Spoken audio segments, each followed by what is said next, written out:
So, today pala guys ay ang aking birthday, September 7 guys. So, kung napansin nyo guys, iba talaga ang mood dyan.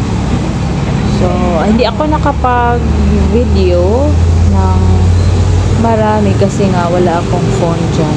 Hiniram ng aking asawa ang cellphone ko. Pagkahapon ako nakapag-record ng video pagkadating niya sa kusina. So, ayan siya guys. Kung nataka kayo kung bakit naka-block ako ng suot kasi nga bad mood talaga ako niyan. I'm emotionally damaged talaga guys sa mga negative issues na laman ko. One-sided lang naman yan. Hindi ko pa alam ang sa ibang side. So, basta lang. Bad mood talaga ako niyan. It hurts, So, yan lang siya ang aking sa akong birthday kasi wala akong pera.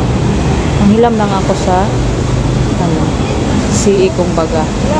Kasi ako para kahit pa paano makapaghanda man na ako sa aking birthday.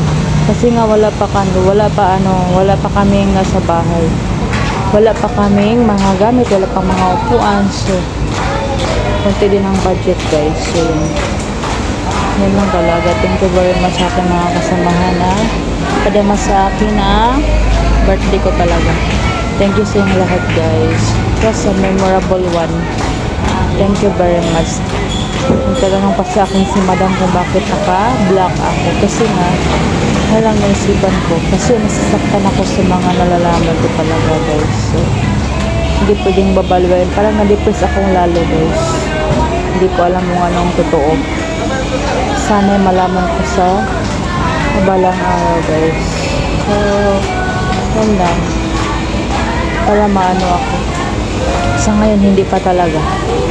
Thank you very much. Yan lang talaga. Emotional talaga ako. Emotional lang ako talaga dyan guys. Pero, ang totoo niyan, I'm so very hurt talaga, Charo. Thank you guys. Hi guys, good evening. So, ang kalat sa bahay guys. So, pagagaling ko sa guys, trabaho. So, dumiretso ako ng guys, supermarket. So, bumili ako ng mga guys, kain, mga gamit sa bahay. So, andyan siya. Ang nabili ko kanina. Bili ko kanina guys. Ang mahal na ng bigas guys. Super mahal. Mahal na siya. Tipid na tayo sa pagkain.